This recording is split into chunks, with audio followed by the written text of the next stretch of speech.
Welcome, I'm Tony Trongone, Superintendent, Millville Public Schools, here to provide you with another edition of the Weekly 3 with Tony T. In today's session, we'll have three topics. The first will be about Wellness Month in October. It's October 1st. And then I want to explain our response to any type of incidents in the school. And finally, about COVID testing in the school district. So our first topic is Wellness Month. The month of October is Wellness Month. And the focus will be in promoting the physical, mental, and emotional wellness of ourselves and others. So it is pretty timely. This is my 12th year as a superintendent and my 25th year in education. And on a typical year, when people congregate together after the summer, we have that novelty of September. And then October seems to be where everybody starts to kind of find their routine. And so there's a little bit of friction on a normal year. And so let's put ourselves in the current paradigm, the current situation with COVID and people coming back full-time, all the kids back, all the staff back, and it's just more than doubled. And so this couldn't have come at a better time to focus on our mental and physical health in the month of October. I mean, we should do it every day, but to focus on it. So week one in our Wellness Month is the Week of Respect from October 4th to 8th. So everybody knows that the 3 R's of teaching are reading, writing, and arithmetic, but educators don't totally understand that in order to teach these 3 basic subjects successfully, they must constantly be working to develop respect and responsibility in their students. No longer can it be assumed that children develop these attitudes at home. So for the Week of Respect, October 4th to 8th, we want to teach it every day. But the focus for this week will be students are going to be taught to respect themselves, others, and how to prevent harassment, intimidation, and bullying. So going a little deeper in the Week of Respect, our schools will have theme-based days. So, for example, on October 4th, Monday, our elementary students will wear blue for Bully Prevention Day. And our secondary students will wear purple to show respect, to stomp out bullying. And it goes all the way to Thursday. We're off on Friday, the 8th. But on Thursday, the elementary students they'll wear your spirit wear and team up against bullying.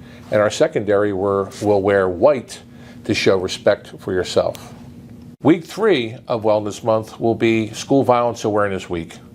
During this week, our school district will provide our students, parents, and school district staff and law enforcement staff opportunities to discuss methods for keeping schools safe from violence, to consider school safety and security plans, and to learn how to recognize students in need of help.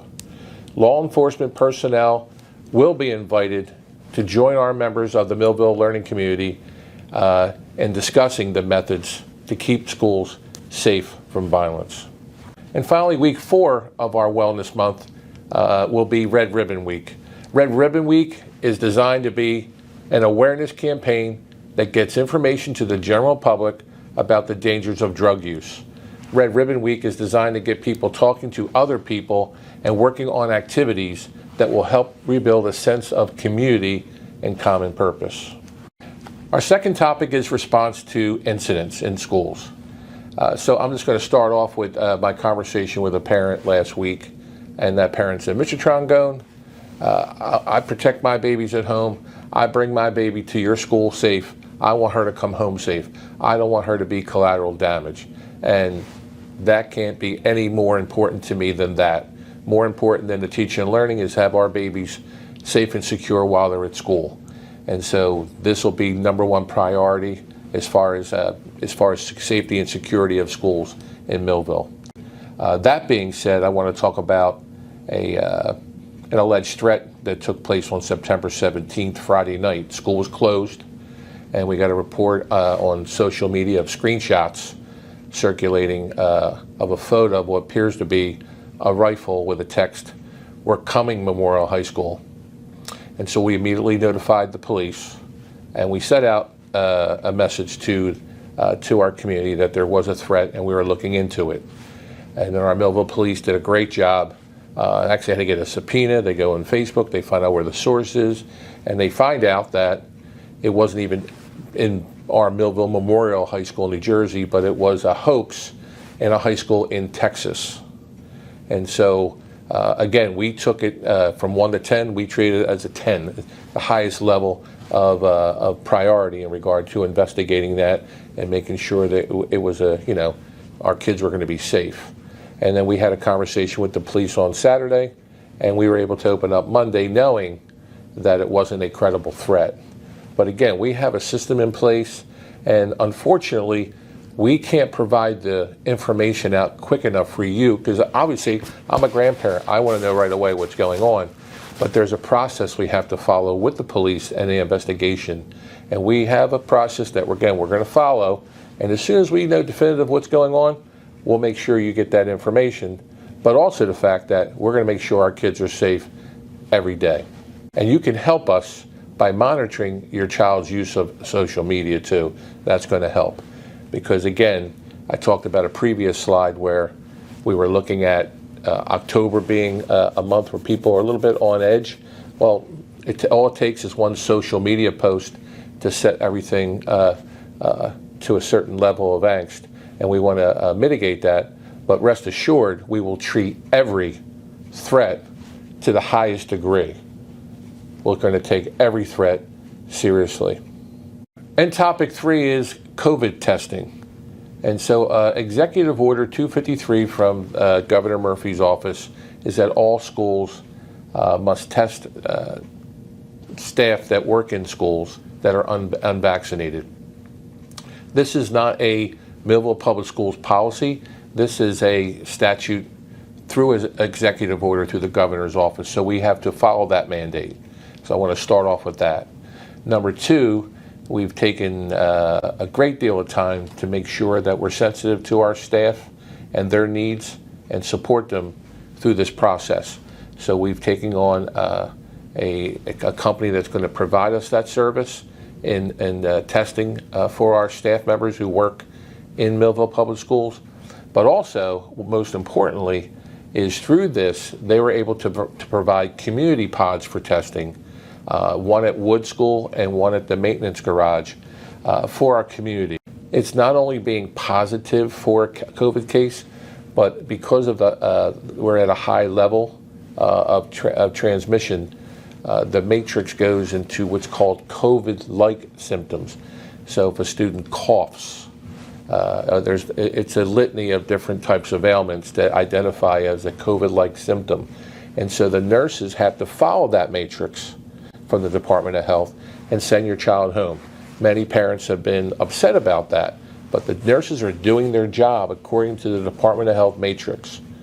The issue is there's kids that are negative, and then the parents have a hard time getting their kids tested to get back into school. So we think these pods that we're going to have will be able to have access to our families so we can get through the testing process, and we'll be able to get our children back in to school where we can, because our kids need to eat. They need to be in school, and we want them in school all day. And so by providing this service to Millville and the Millville community, it's going to help keep our kids in school. So stay tuned for more information on that. And finally, our shout-outs. I'm going to have just one shout-out this week, and it's to our Miss Shepard and the Transportation Department. If you've just turned on the TV or looked on the internet and all the different news outlets, you'll find out that transportation in schools is really at a troubling spot right now. And there are actually, the state of Massachusetts actually called in the National Guard to help with busing students because schools do not have bus drivers. There are school districts in New Jersey that do not have or are not providing their students with transportation right now because of a lack of bus drivers. Shepard Bus Company and Mrs. Shepard and our bus drivers have done a fabulous job of keeping us afloat and getting our kids into school, and it hasn't been easy.